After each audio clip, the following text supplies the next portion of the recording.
video for today ay making chicken soup. Simple lang siya guys, napaka-Bisaya. Pero ang gawin ko, mayroon na tayong mainit na casserole. Lagyan ko lang siya ng not much oil para lutuin muna natin yung onion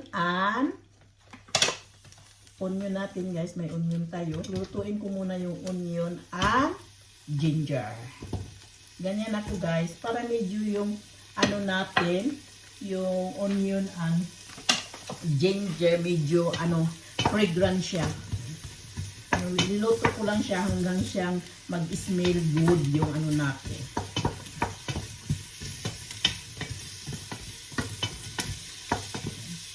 Mayroon tayong chicken legs, yung mayroon siyang apat, tapos hinati ko lang siya, i-add natin dito guys. Ayan. Ganyan lang guys. Para maluto muna natin yung chicken. Ganyan. Para yung natin, ingredient, maluto yung onion and garlic para mas smell fragrant. That is yummy. Napaka-yummy guys. This is it. Yummy siya. Ganyan ako pag magluto ako ng chicken soup. Kailangan na iluto ko muna yung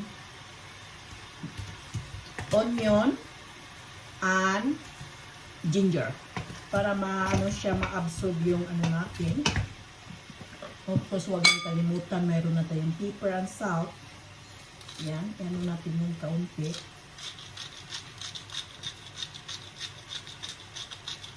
Kumpleto na ito siya guys, salt and pepper, so hindi na kailangan, pero dagdagan natin ito mamaya pag hindi na siya enough yung natin, yung timpla. Dagdagan natin ng salt and pepper. So, ganyan lang tayo magluto ng natin. Lang natin, pa-absorb muna natin yung yung tubig sa chicken. And then, dagdagan natin natin mamaya ng tubig. So, nasa sa inyo, sa amin din, pwede diretso-diretso, lahat ng chicken, lagay mo sa casserole, lagat ng mga ingredient. Diretso-diretso. Ito ay medyo, niluto ko muna para medyo masarap naman siya. Medyo frozen din ito yung chicken ko guys, dahil hindi ko inisip na itong lulutuin ko ngayon. Pero masarap ito kasi malamig dito sa Norway. Hindi naman na minus, plus ngayon at sa wakas at medyo maulan, kaya malamig dito guys. So, yan lang ang natin. Lang natin muna yung, ipano muna natin yung tubig. Yung bang ipa-absorb hanggang siya mawala yung tubig. And then mag-additional tayo ng water later. Yan na nating tubig. Na hanggang na yung natin, yung 1 liter na ilagay natin guys. And then ang sunod natin, ilagay natin yung lemongrass. Yan.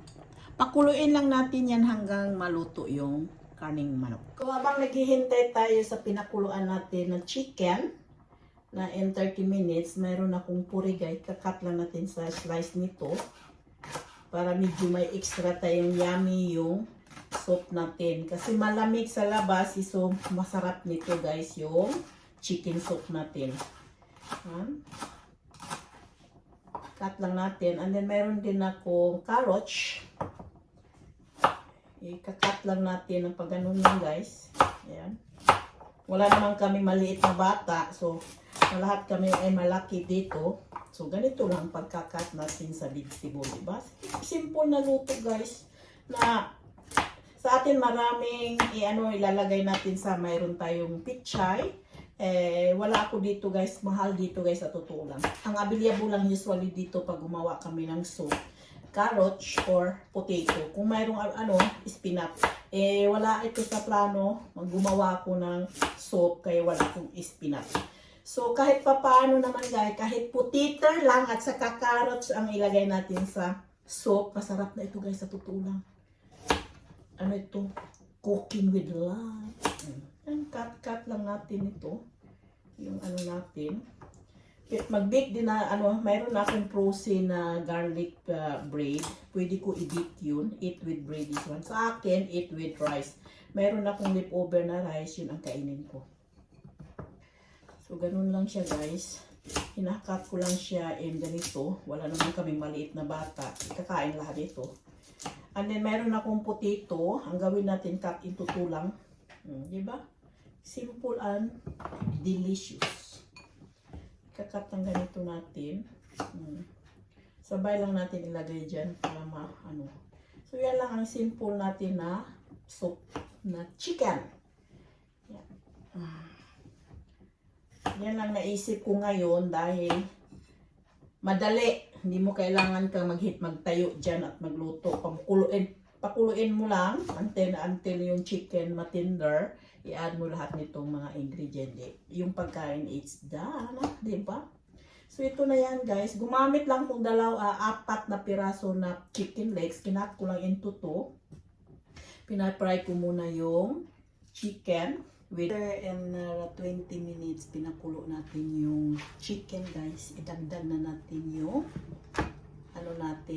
carrots and potato. Ayan. Dagdag na natin dahil palutuin din, natin ito, palambutin din natin. So, ilagay natin lahat. Ayan.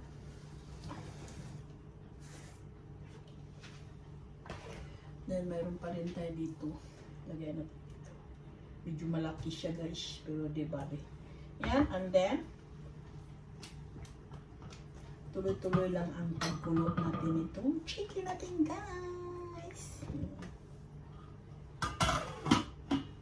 Is my chicken soup is done or so. This is my chicken soup, guys. Yan. Chicken soup is done, guys. That is yummy, yummy.